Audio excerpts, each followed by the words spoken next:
Hello students, welcome to gateway classes. Myself doctor Niti Bansal. और जैसा कि मैंने आपको पहली वीडियो में बताया था कि मैं आपको इस सेमेस्टर में पढ़ाऊंगी electronic devices. The code is BEC 301। और पहले लेक्चर में बच्चों हमने डिस्कस किया था कि आपका यूनिट वाइज फ्लो क्या है और आप किस तरीके से इस सब्जेक्ट को पढ़ेंगे।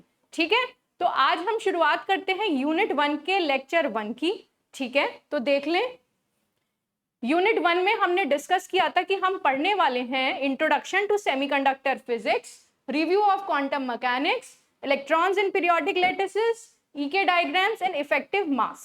ठीक है, तो आज का जो हमारा टारगेट है बच्चों वो होगा इंट्रोडक्शन टू सेमीकंडक्टर फिजिक्स। ठीक है, तो ये सेमीकंडक्टर फिजिक्स वही है जो आप अपने 12th के फिजिक्स में एक चैप्टर आता है सेमीकंडक्टर, वहां पढ़ते हैं। उसका एक रिवीजन है और एक प्री रिक्विजिट है आपके कोर्स के लिए। प्री रिक्विजिट मतलब जो नॉलेज आपको चाहिए होती है इस सब्जेक्ट को कंटिन्यू करने के लिए, क्योंकि जैसे आपका सब्जेक्ट फ्लो करेगा, आगे बढ़ेगा, तो हम सेमीकंडक्टर और सेमीकंडक्टर के वेरिएशंस ही पढ़ने वाले हैं। ठीक है बच्चों, तो आज हम पढ़ेंगे introduction of semiconductors, bonding in semiconductors, energy levels, energy bands and types of semiconductors. ठीक है, तो सबसे पहले हम देखते हैं इंट्रोडक्शन ऑफ सेमीकंडक्टर कि सेमीकंडक्टर है क्या।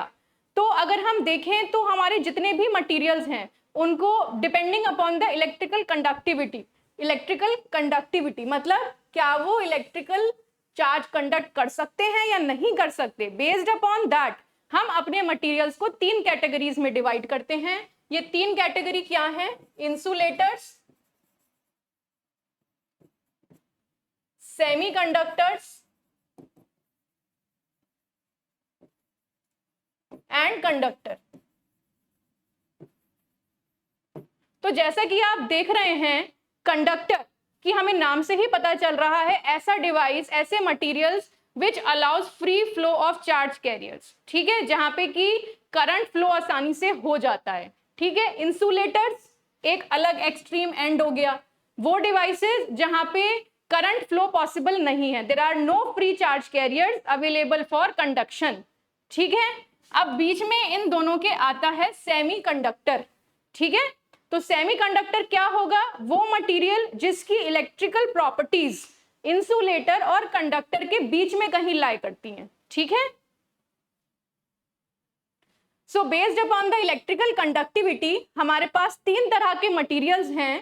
पहला हो गया हमारा कंडक्टर। कंडक्टर वो मटेरियल है that supports a generous flow of charges when voltage source of magnitude, limited magnitude is applied across its terminals.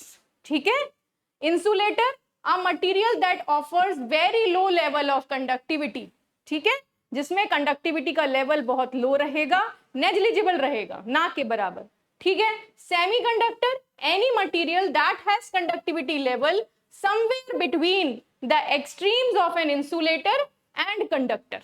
ठीक है, तो इतनी बात हमको समझ में आई कि जो सेमीकंडक्टर है, जैसे कि उसके नाम से ही हमें पता चलता है it is semi plus conductor, तो उसकी जो इलेक्ट्रिकल प्रॉपर्टीज हैं वो लाई करेंगी बिटवीन इंसुलेटर्स एंड कंडक्टर्स।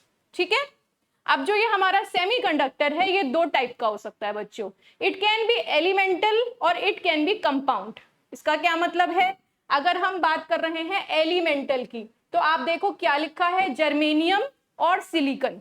मतलब जो आपका सेमीकंडक्टर है वो केवल एक टाइप के एटम के स्पीशीज से बना है। अगर सिलिकॉन है तो केवल सिलिकॉन के एटम्स होंगे, अगर जर्मेनियम है तो केवल जर्मेनियम के एटम्स होंगे। ठीक है ना, तो एलिमेंटल सेमीकंडक्टर जो केवल एक टाइप के एलिमेंट एटम्स से बना है। ठीक है, compound for example gallium arsenide, इसमें आप 2 तरह के एटम्स या 3 तरह के एटम्स या 4 तरह के एटम्स भी कंबाइन कर सकते हैं। ठीक है, तो ये बन जाता है मेरा कंपाउंड सेमीकंडक्टर जो एक तरह से ज्यादा तरह के एटम के स्पीशीज के कॉम्बिनेशन से बनता है। ठीक है, नेक्स्ट देखते हैं बॉन्डिंग किस तरह की होगी हमारे सेमीकंडक्टर्स में। तो जो हमारे सेमीकंडक्टर्स होते हैं बच्चों, इनके जो एटम्स हैं ये आपस में कौन सी बॉन्डिंग शेयर करते हैं? Covalent bonding. ठीक है, कोवलेंट बॉन्डिंग को हम मॉलिक्यूलर बॉन्डिंग भी कहते हैं। और ये कोवलेंट बॉन्डिंग है क्या? आप सभी जानते हैं covalent bonding is sharing of electron pairs, ठीक है। तो covalent bonding involve sharing of electron pairs between atoms. कैसे, ये हम एक एग्जाम्पल में देखेंगे by taking an example of silicon, ठीक है। अभी हमने पढ़ा कि सिलिकॉन क्या है, सिलिकॉन एक एलिमेंटल सेमीकंडक्टर है मेरा, ठीक है ना। तो आप देखो सिलिकॉन का जो एटॉमिक नंबर होता है वो होता है 14, ठीक है। आप सभी जानते हैं कि जो एटॉमिक नंबर होता है उसके हिसाब से हम electrons, number of electrons different shells में डिफाइन करते हैं, ठीक है।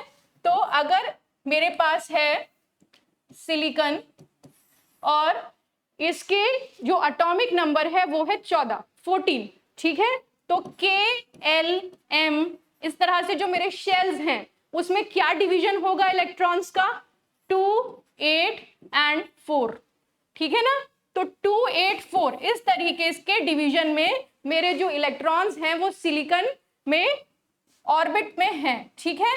दैट मीन्स जो मेरा आउटर मोस्ट शेल है उसमें सिलिकॉन के कितने इलेक्ट्रॉन्स हैं, there are 4 electrons in the outermost shell of silicon, ठीक है।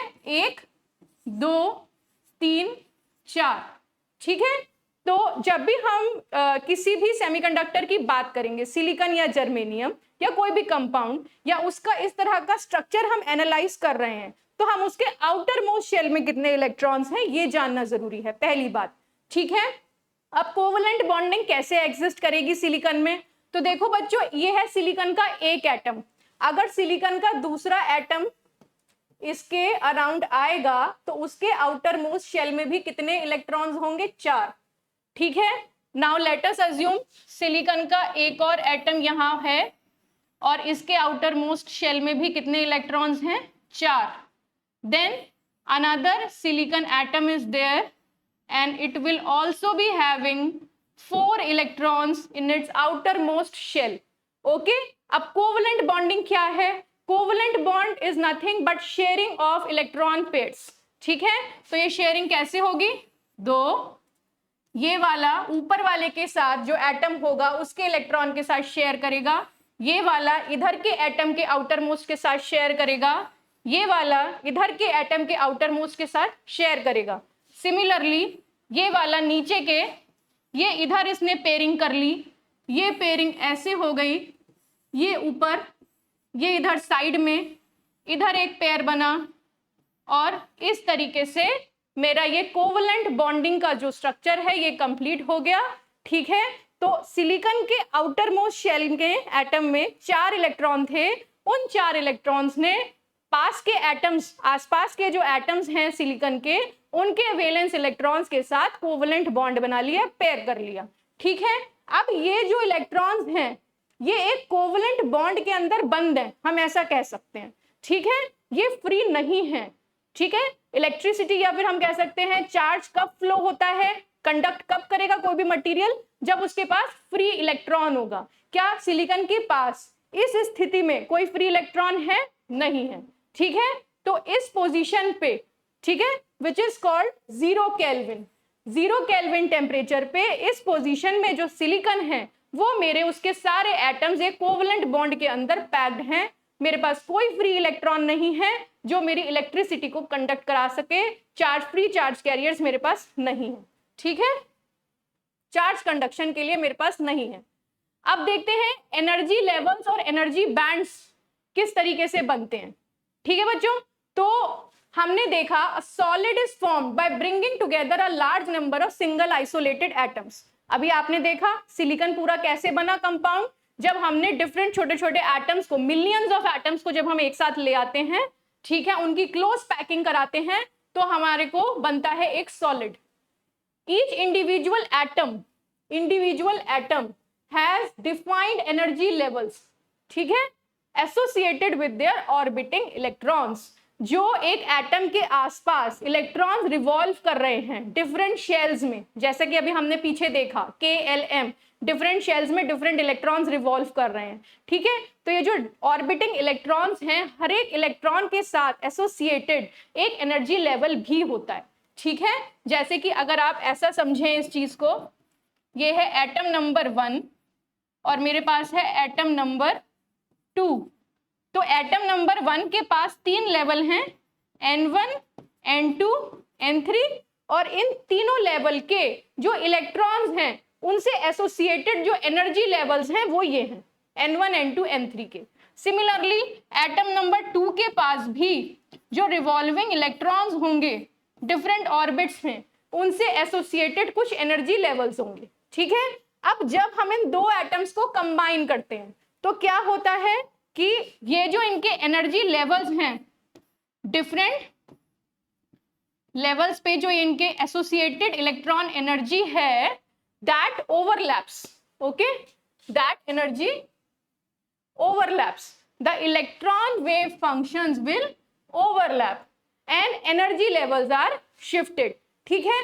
तो जैसे ही आपके इलेक्ट्रॉन वेव फंक्शंस ओवरलैप होते हैं, अभी ये हम दो एटम की बात कर रहे हैं, आप अज्यूम कीजिए जब ऐसे मिलियंस ऑफ एटम्स टुगेदर एक साथ आएंगे एक सॉलिड बनाने के लिए, तो ये जो एनर्जी लेवल्स है ये इतने क्लोजली पैक्ड हो जाएंगे that it will give rise to a band, ठीक है।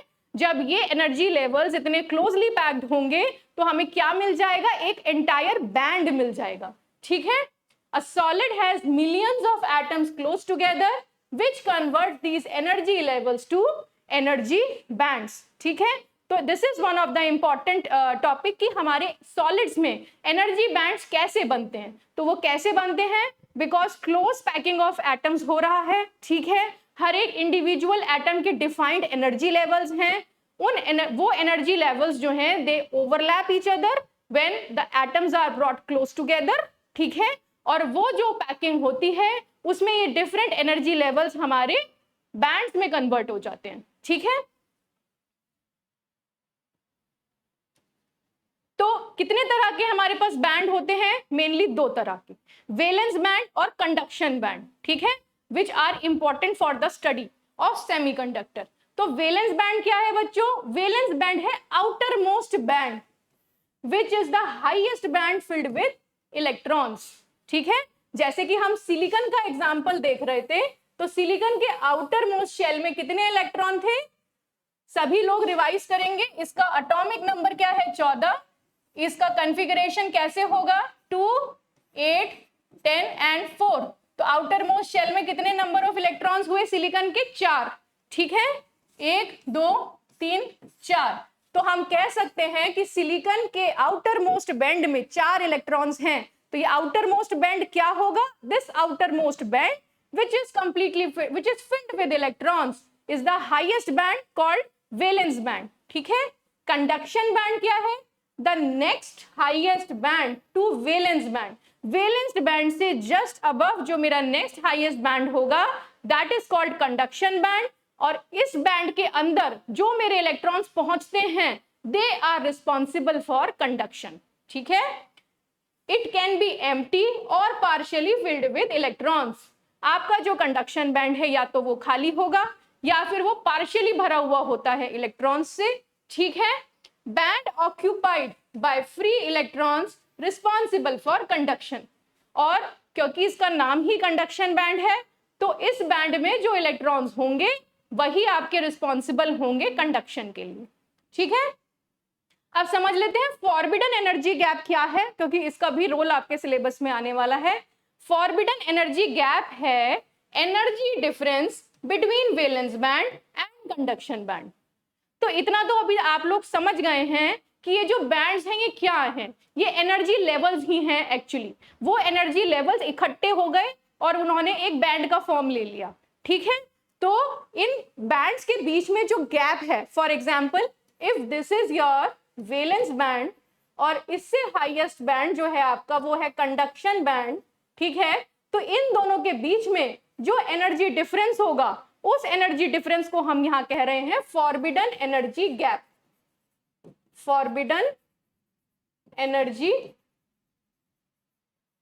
गैप, ठीक है। तो फॉरबिडन एनर्जी गैप क्या है, वैलेंस बैंड और कंडक्शन बैंड के बीच का जो एनर्जी डिफरेंस है that is called forbidden energy gap, okay. तो moving on to the next slide, यहाँ पे हमने क्या दिखाया है, हम यहाँ ये दिखाना चाह रहे हैं कि हम एक कंडक्टर को, इंसुलेटर को, और जो आपका तीसरा मटेरियल है विच इज द मोस्ट इंपॉर्टेंट, जिसकी हमें स्टडी करनी है, सेमीकंडक्टर, ठीक है, इन तीनों को हम बैंड डायग्राम वाइज कैसे डिफरेंशिएट कर सकते हैं, ठीक है। तो अगर आप इधर देखें, सबसे पहले देखिए कंडक्टर। तो अगर आप कंडक्टर को देखेंगे तो आपको कंडक्टर में क्या दिखाई दे रहा है, कंडक्टर का जो कंडक्शन बैंड है और वैलेंस बैंड है वो आपस में ओवरलैप कर रहे हैं, ठीक है।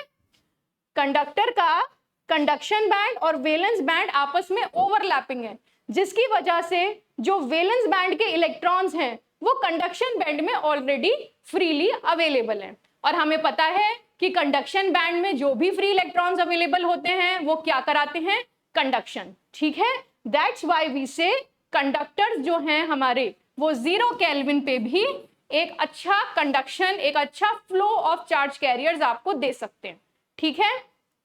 वहीं अगर हम इंसुलेटर चेक करें तो देखिए इंसुलेटर में क्या है स्थिति, इंसुलेटर में आपका कंडक्शन बैंड और वैलेंस बैंड जो है वो एक लंबे एनर्जी गैप से सेपरेटेड है, ठीक है, which is called forbidden energy gap. तो ये जो फॉरबिडन एनर्जी गैप है बच्चों, ये यहाँ पे इतना ज्यादा हो जाता है कि जो आपके वैलेंस इलेक्ट्रॉन्स हैं they are bound to the atomic structure, ठीक है, ये आपके कंडक्शन बैंड पे मूव नहीं कर सकते बिकॉज इनके बीच का जो फॉरबिडन एनर्जी गैप है दैट इज टू वाइड, ठीक है, ये बहुत ज्यादा है। इसकी वजह से आपका जो इंसुलेटिंग मटेरियल्स होते हैं वो फ्री चार्ज कैरियर्स के कंडक्शन को सपोर्ट नहीं करते, ठीक है। अब बात आती है सेमीकंडक्टर की। तो जैसा कि हमने शुरुआत में पढ़ा था, ये जो सेमीकंडक्टर है इसकी प्रॉपर्टीज कहाँ लाई करेंगी, इंसुलेटर और कंडक्टर के एक्सट्रीम्स के बीच में लाई करेंगी। तो वैसा ही यहाँ पे हमें दिखाई दे रहा है, ठीक है। तो इन सेमीकंडक्टर जो है मेरा, उसमें जो मेरा कंडक्शन बैंड है और वैलेंस बैंड है उसका जो एनर्जी गैप होगा that will be in between that of conductor and insulator, ठीक है। इंसुलेटर और कंडक्टर से मतलब इंसुलेटर से कम और कंडक्टर से कुछ ज्यादा, ठीक है। तो इसका जो एनर्जी गैप होगा Eg that is in between, ठीक है। नाउ यहाँ पे जो इसका कंडक्शन बैंड होगा वो पार्शियली फिल्ड होगा ऐसा हम कहते हैं, ठीक है। अब आगे हम देखेंगे कि कैसे सेमीकंडक्टर के कंडक्शन बैंड में इलेक्ट्रॉन्स हमारे पहुंचेंगे, ठीक है। देखो सिलिकॉन हमने पढ़ा था एक सेमीकंडक्टर है, तो इसका फॉरबिडन एनर्जी गैप कितना होता है 1.1 इलेक्ट्रॉन वोल्ट्स, ठीक है। एनर्जी गैप को हम हमेशा मेजर करेंगे इलेक्ट्रॉन वोल्ट्स में, ठीक है। जर्मेनियम के लिए ये गैप होता है 0.67 इलेक्ट्रॉन वोल्ट्स और एक कंपाउंड सेमीकंडक्टर जो कि GaAs है उसके लिए ये एनर्जी गैप होता है 1.41 इलेक्ट्रॉन वोल्ट्स, ठीक है। तो आपको समझ में आया कि कंडक्शन बैंड और वैलेंस बैंड के हेल्प से हम एक कंडक्टर, इंसुलेटर और सेमीकंडक्टर को कैसे डिफाइन कर सकते हैं और कैसे इसको हम डिफरेंशिएट कर सकते हैं। नाउ देखिए इसको एक बार फिर से देख लेते हैं। एट 0 केल्विन और at absolute 0 valence electrons of semiconductor find themselves locked in the outermost shell of atom, ठीक है। तो जब हम 0 केल्विन की बात कर रहे हैं तो 0 केल्विन पे क्या होगा, आपके जो सेमीकंडक्टर है उसके आउटर मोस्ट के इलेक्ट्रॉन्स बाउंडेड रहेंगे, चिपके हुए रहेंगे, वो फ्री फ्लो के लिए अवेलेबल नहीं होंगे। हाउएवर एट रूम टेम्परेचर, जैसे ही आपने 0 केल्विन से 300 केल्विन टेम्परेचर बढ़ाया, आप जैसे ही रूम टेम्परेचर पे पहुंचे, a large number of valence electrons acquire sufficient energy to leave the valence band, cross the energy gap and enter the conduction band, ठीक है। तो जैसे ही आप 0 केल्विन से 300 केल्विन पे पहुंचे, रूम टेम्परेचर पे पहुंचे, तो कुछ आपके जो इलेक्ट्रॉन्स हैं वैलेंस बैंड में वो एनर्जी एक्वायर कर लेंगे and they acquire sufficient energy to cross the band gap and move to jump to conduction band, conduction band पे कूद जाएंगे, ठीक है। और कंडक्शन बैंड पे जब एक बार इलेक्ट्रॉन पहुंच गया तो वो फ्री इलेक्ट्रॉन बन गया which is responsible for the conduction, ठीक है। हमने देख लिया सिलिकॉन के लिए होता है 1.1 इलेक्ट्रॉन वोल्ट, जर्मेनियम के लिए 0.67 और गैलियम आर्सेनाइड जैसे कंपाउंड सेमीकंडक्टर्स के लिए ये होता है 1.41 इलेक्ट्रॉन वोल्ट।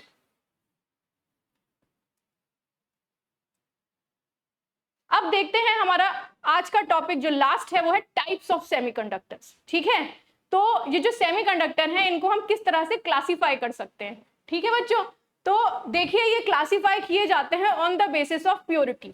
प्योरिटी का मतलब एक तो होता है आपका प्योर सेमीकंडक्टर, ठीक है, जिसके अंदर कोई भी इम्प्योरिटी नहीं है। एक होता है आपका डोप्ड सेमीकंडक्टर, जिसमें हमने कोई इम्प्योरिटी एटम ऐड किया है। ठीक है, तो जो प्योर है उसको हम कहते हैं इंट्रिंसिक सेमीकंडक्टर,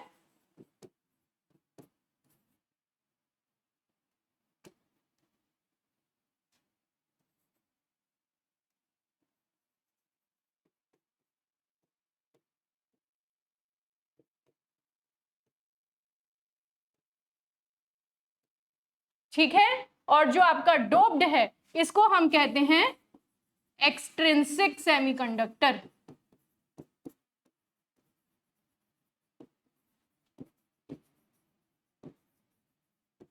ठीक है, तो प्योर सेमीकंडक्टर जैसे कि हमने अभी एग्जांपल में देखा था, जैसे कि हो गया हमारा सिलिकॉन, जर्मेनियम, तो ये क्या है, एग्जांपल्स ऑफ प्योर सेमीकंडक्टर जिसमें आपने कोई इंप्योरिटी एटम ऐड नहीं किया, तो उसको हम कहते हैं इंट्रिंसिक सेमीकंडक्टर। ठीक है, जब उस सेमीकंडक्टर में आप कुछ पार्ट इंप्योरिटी का मिला दे, इंप्योरिटी मतलब कोई एडिशनल एटम मिला दें दूसरा बाहर का, है ना, डोपिंग कर दें उसकी, तो उसको हम क्या कहेंगे, एक्सट्रिंसिक सेमीकंडक्टर। अब ये जो एक्सट्रिंसिक सेमीकंडक्टर है हमारा, ये भी दो तरह का हो सकता है, N type and P type. ये किस चीज पे डिपेंड करेगा कि हमने इसमें कौन सा इंप्योरिटी एटम मिलाया है। अगर हम अपने सेमीकंडक्टर में पेंटावैलेंट इंप्योरिटी एटम मिलाते हैं तो वो बन जाता है एन टाइप, और अगर हम अपने सेमीकंडक्टर में ट्राईवैलेंट इंप्योरिटी एटम मिलाते हैं तो वो बन जाता है पी टाइप। ठीक है, आगे अभी हम देखते हैं कि ये पेंटावैलेंट और ट्राईवैलेंट इंप्योरिटी है क्या। ठीक है, देखो इंट्रिंसिक सेमीकंडक्टर सबसे पहले हम लोग पढ़ेंगे, तो a pure form of semiconductor, ठीक है, जिसमें आपने कोई डोपिंग नहीं करी, that is called intrinsic semiconductor. ठीक है बच्चों, तो कंडक्शन इन सेमीकंडक्टर, देखो जहां पर भी मैं एससी लिख रही हूं, SC that is the short form for semiconductor. ठीक है ना, तो conduction in intrinsic semiconductor is due to thermal excitation of और क्रिस्टल डिफेक्ट्स। ठीक है, सिलिकॉन, जर्मेनियम, दो इसके एग्जाम्पल हो गए जैसा कि हम अभी पीछे देख चुके हैं। ठीक है ना, a pure semiconductor has poor conductivity due to lack of free electrons at absolute zero और जीरो टेम्परेचर। ठीक है, देखो सिलिकॉन का स्ट्रक्चर कैसा बनाया था हमने, एक सिलिकॉन का एटम, दूसरा एटम, तीसरा एटम, और ये रहा मेरा सिलिकॉन का चौथा एटम बच्चों। ठीक है, तो ये देखो कि इसके आउटर मोस्ट शेल में 4 इलेक्ट्रॉन, इसके पास भी आउटर मोस्ट में 4, इसके पास भी 4, और इसके पास भी आउटर मोस्ट में 4 इलेक्ट्रॉन। ठीक है, तो इन्हीं सभी सिलिकॉन एटम्स के पास आउटर मोस्ट शेल में कितने इलेक्ट्रॉन्स हैं, 4-4। ठीक है ना, तो ये 4-4 के साथ क्या करेंगे, कोवलेंट बॉन्ड बनाएंगे, जैसे कि अभी हमने पीछे पढ़ा।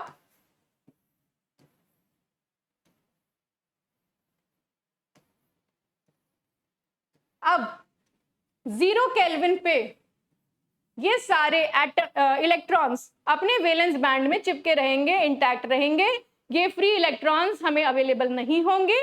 ठीक है, तो कोई कंडक्शन नहीं हो रहा। लेकिन जैसे ही आपने इस 0 केल्विन से अपना टेम्परेचर बढ़ाया एट रूम टेम्परेचर 300 केल्विन, तो क्या होगा, आपका कोई इलेक्ट्रॉन थर्मली एक्साइटेड हो जाएगा। थर्मल एक्साइटेशन का मतलब जो आप टेम्परेचर बढ़ा रहे हैं, थर्मल है ना, टेम्परेचर बढ़ाने से कुछ इलेक्ट्रॉन्स एनर्जी एक्वायर करेंगे, उनके पास कुछ एनर्जी आएगी थर्मल एक्साइटेशन की वजह से, और वो अपने जगह को छोड़ के बाहर आ जाएंगे। ठीक है, फॉर एग्जाम्पल देखिए कि ये वाला इलेक्ट्रॉन फॉर एग्जाम्पल अपनी जगह छोड़ दे यहां से और यहां आ जाए बाहर, तो जब ये बाहर आ गया तो यहां अंदर मेरे पास एक वेकेंट स्पेस रह गई, एक खाली जगह रह गई। ठीक है, तो यहां पर तो ये आ गया फ्री इलेक्ट्रॉन, और यहाँ पे मेरे पास रह गया एक खाली जगह, एक वेकेंट स्पेस, जिसे हम कहते हैं होल। ठीक है, तो हमारे पास क्या बना, एक इलेक्ट्रॉन होल पेयर जनरेट हो गया। ठीक है, this is electron hole pair. कैसे जनरेट हुआ, जैसे ही हमने अपना टेम्परेचर बढ़ाया, रूम टेम्परेचर पे हम पहुंचे 300 केल्विन पे, तो हमारे वैलेंस बैंड के इलेक्ट्रॉन्स ने थर्मल एनर्जी एक्वायर कर ली और वो अपनी जगह छोड़ के बाहर पहुंचे। जैसे ही वो जगह छोड़ के बाहर मूव हुए तो हमें क्या मिला, एक फ्री इलेक्ट्रॉन मिला और एक होल मिला। ओके, अब क्या हो सकता है, ये जो खाली जगह है जिसे हम होल कह रहे हैं, हो सकता है इसमें कोई और नजदीक का इलेक्ट्रॉन आके जंप कर जाए। तो जब ये नजदीक का इलेक्ट्रॉन यहां जंप करेगा तो इसकी जगह पे होल आ जाएगा। ठीक है, तो बेसिकली क्या हो रहा है, मेरे जो होल्स हो रहे हैं वो शिफ्ट होते जा रहे हैं। होल्स कैसे शिफ्ट हो रहे हैं, इलेक्ट्रॉन्स के मूवमेंट की वजह से शिफ्ट हो रहे हैं। ठीक है ना, यहाँ पे आया, यहाँ पे होल जनरेट हो गया इसकी जगह। अब जब यहाँ खाली जगह है तो हो सकता है ये वाला इलेक्ट्रॉन यहाँ पे कूद जाए। ठीक है, और जब ये इलेक्ट्रॉन यहाँ कूदेगा तो इसकी जगह खाली हो जाएगी, यहाँ पे एक होल आ जाएगा। ठीक है, तो क्या हो रहा है, मेरा मोशन ऑफ इलेक्ट्रॉन्स मेरा शुरू हो चुका है। कैसे, होल्स की तरफ जाते जाते मेरा मोशन, एक मूवमेंट ऑफ इलेक्ट्रॉन्स मेरा शुरू हो चुका है।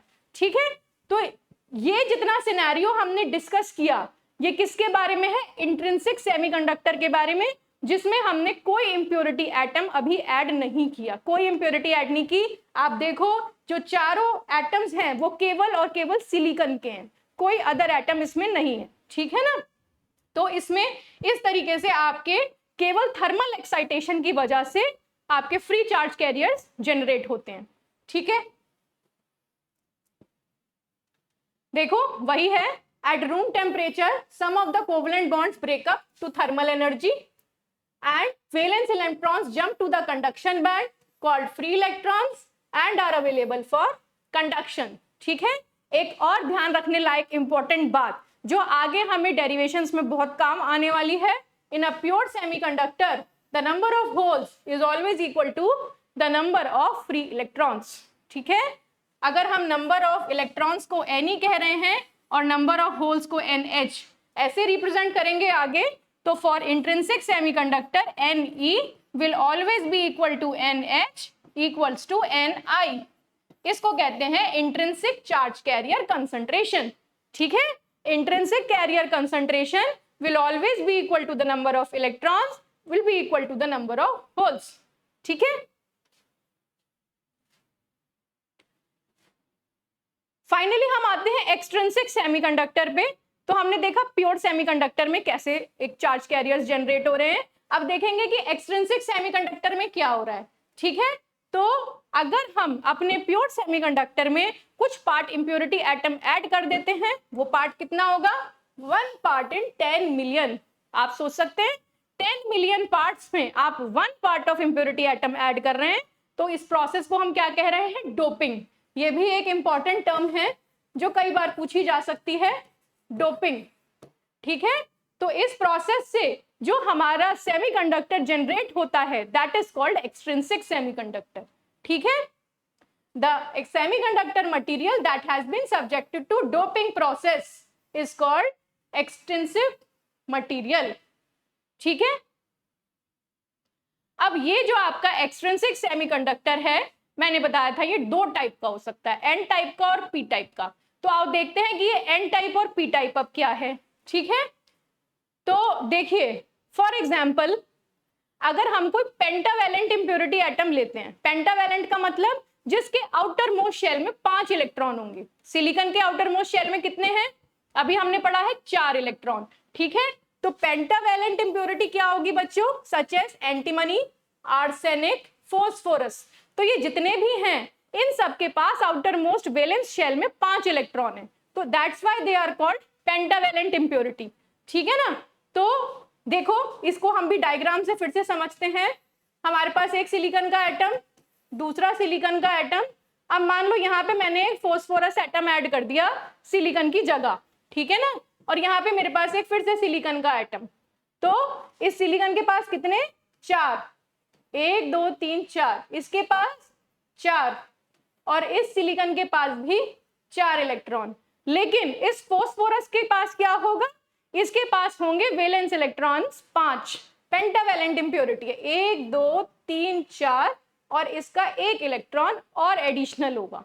ठीक है, तो अब जो इसके 4 इलेक्ट्रॉन है वो तो सिलिकॉन के नियर बाय एटम्स के साथ क्या करेंगे, कोवलेंट बॉन्ड बना लेंगे, और बाकी का जो बचा हुआ एक एटम है बच्चों, वो रह जाएगा अवेलेबल एज फ्री इलेक्ट्रॉन। ठीक है, तो क्या हुआ, पेंटावैलेंट इंप्योरिटी ऐड करने का रिजल्ट, पेंटावैलेंट इंप्योरिटी ऐड करने से क्या हुआ कि आपके जो इलेक्ट्रॉन्स थे वो 4 तो शेयर हो गए सिलिकॉन के साथ, और जो 1 इलेक्ट्रॉन उसके पास एक्स्ट्रा था, उसके वैलेंस शेल में जो 5 इलेक्ट्रॉन थे उसमें से जो एक्स्ट्रा इलेक्ट्रॉन था that is available as free electron. तो यहां तक समझ में आया, एन टाइप इंप्योरिटी है, पेंटावैलेंट इंप्योरिटी ऐड करी है जिसके वैलेंस शेल में 5 इलेक्ट्रॉन है। ठीक है, 4 ने कोवलेंट बॉन्डिंग कर ली और 1 इलेक्ट्रॉन रह गया मेरा एज फ्री इलेक्ट्रॉन। ठीक है, तो ये जो मेरा फ्री इलेक्ट्रॉन मेरे पास बचा, यही वो इलेक्ट्रॉन है जो मेरा अब 0 केल्विन वाली जो सिचुएशन है जिसपे कोई कंडक्शन नहीं होता उसको एलिमिनेट कर देगा। ठीक है, अब ये जो मेरा एक्सट्रिंसिक मटेरियल है ये मेरा 0 केल्विन पे भी चार्ज कंडक्ट करने के लिए तैयार है, क्योंकि इसके पास फ्री इलेक्ट्रॉन्स अवेलेबल है। किस वजह से अवेलेबल है, जो हमने इसमें इंप्योरिटी ऐड कर रखी है फॉस्फोरस, उसकी वजह से अवेलेबल है। ठीक है, अब इसका इफेक्ट क्या होगा एनर्जी बैंड डायग्राम पे, जरा एक बार ये भी देख लेते हैं। देखो हमने क्या स्ट्रक्चर बनाया था, ये था मेरा वैलेंस बैंड और ये था मेरा कंडक्शन बैंड। ठीक है, और इन दोनों के बीच का जो डिफरेंस है इसको हम क्या कहते हैं, फॉरबिडन गैप। ठीक है, तो ये जो मेरा फॉरबिडन गैप है ये रिड्यूस हो जाता है with the addition of impurities. कैसे रिड्यूस होता है, अभी आपने देखा हमने फॉस्फोरस ऐड किया सिलिकॉन के साथ, उसने क्या दिया सिलिकॉन को, जैसे हर एक एटम ने एक एक्स्ट्रा इलेक्ट्रॉन दिया, तो ये जो एक्स्ट्रा इलेक्ट्रॉन वो दे रहा है वो यहाँ पे एक एडिशनल एनर्जी लेवल क्रिएट करता है जिसे हम कहते हैं डोनर लेवल। ठीक है, तो ये जो डोनर लेवल है इसके पास अब कुछ इलेक्ट्रॉन्स प्रेजेंट रहते हैं 0 केल्विन पे भी। ठीक है, तो जब ये इलेक्ट्रॉन्स इसके पास प्रेजेंट हैं, इन दोनों के बीच में डोनर लेवल और कंडक्शन बैंड के बीच में गैप बहुत कम है, तो ये स्लाइटेस्ट ऑफ एनर्जी से भी कंडक्शन बैंड में जंप कर जाते हैं, और यहाँ पे मेरे जो इलेक्ट्रॉन्स पहुंचे वो फ्री है मूव करने के लिए, कंडक्शन के लिए। ठीक है, तो अब आप समझ पा रहे हो कि एक एक्सट्रिंसिक सेमीकंडक्टर जिसमें कि हम इंप्योरिटी एटम्स ऐड कर रहे हैं वो किस तरह से आपकी कंडक्टिविटी को बढ़ा रहा है बाय प्रोवाइडिंग फ्री कैरियर्स। ठीक है, तो ये बात थी पेंटावैलेंट इंप्योरिटी की, जिसकी मदद से हमने बनाया था एन टाइप का सेमीकंडक्टर। ठीक है, अब देख लेते हैं पी टाइप का सेमीकंडक्टर कैसे बनेगा।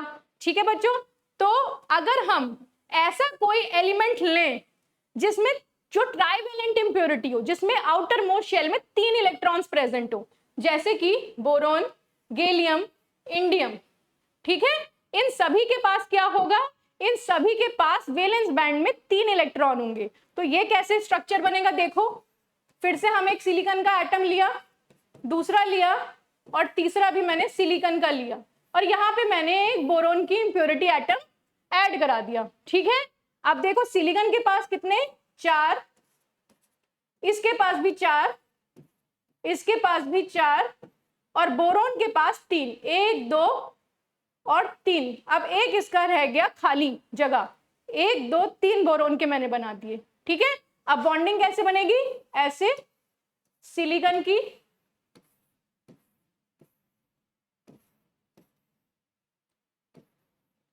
अब ये जो जगह खाली रह गई, ठीक है, क्या कहते हैं इस खाली जगह को, एक वेकेंट स्पेस जो रह गई इसको हम कहते हैं होल। अभी हमने पीछे देखा, तो ये जो फ्री जगह रह गई इसको हम कहेंगे होल।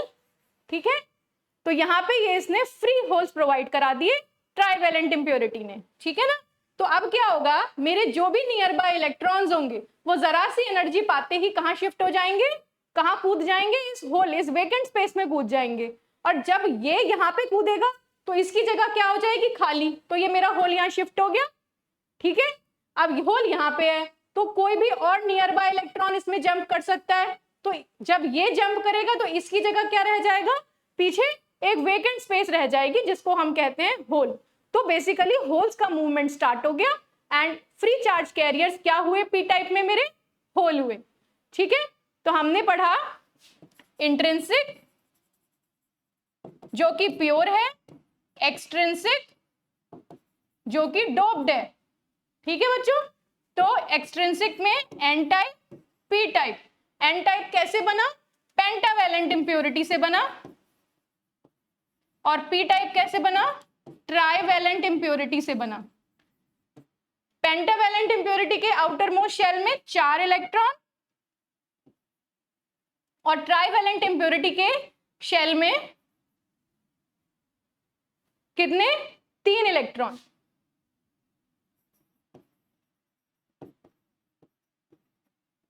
ठीक है, तो इस तरीके से आपने पढ़े एक्सट्रिंसिक एंड इंट्रिंसिक सेमीकंडक्टर और उनका स्ट्रक्चर किस तरीके का आपको दिखाई देगा, ठीक है।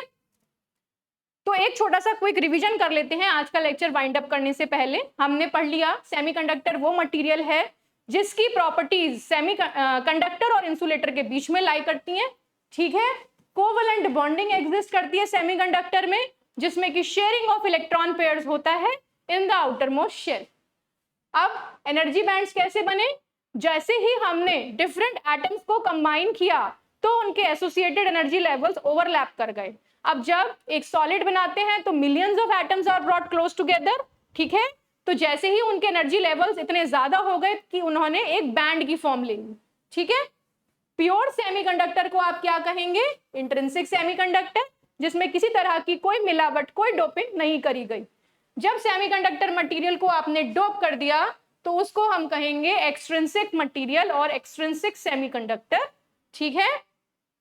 देयर आर 2 एक्सट्रिंसिक मटेरियल्स, ठीक है। और ये एक्सट्रिंसिक मटेरियल्स कौन कौन से हैं, एन टाइप का और पी टाइप का, ठीक है, जो अभी आपने स्टडी किए। N type is created by introduction of those impurity atoms that have 5 valence electrons such as antimony, arsenic, phosphorus, okay. And p-type material is created by doping a pure germanium or silicon with impurity atoms that have 3 valence electrons like boron, ठीक है, boron, gallium and indium, ठीक है बच्चों। तो आज के lecture में हमने देखा कि एक बेसिकली हमारा सेमीकंडक्टर का बेसिक कंसेप्ट, सेमीकंडक्टर क्या है, उसमें किस तरह की बॉन्डिंग है, एनर्जी लेवल्स क्या हैं, ठीक है, एनर्जी बैंड्स क्या हैं, फॉरबिडन गैप क्या है, और मेरे types of semiconductors, okay, intrinsic, extrinsic and pure semiconductor. So thank you students, that is all for this lecture. और अब नेक्स्ट लेक्चर से हम पढ़ेंगे review of quantum mechanics. Thank you.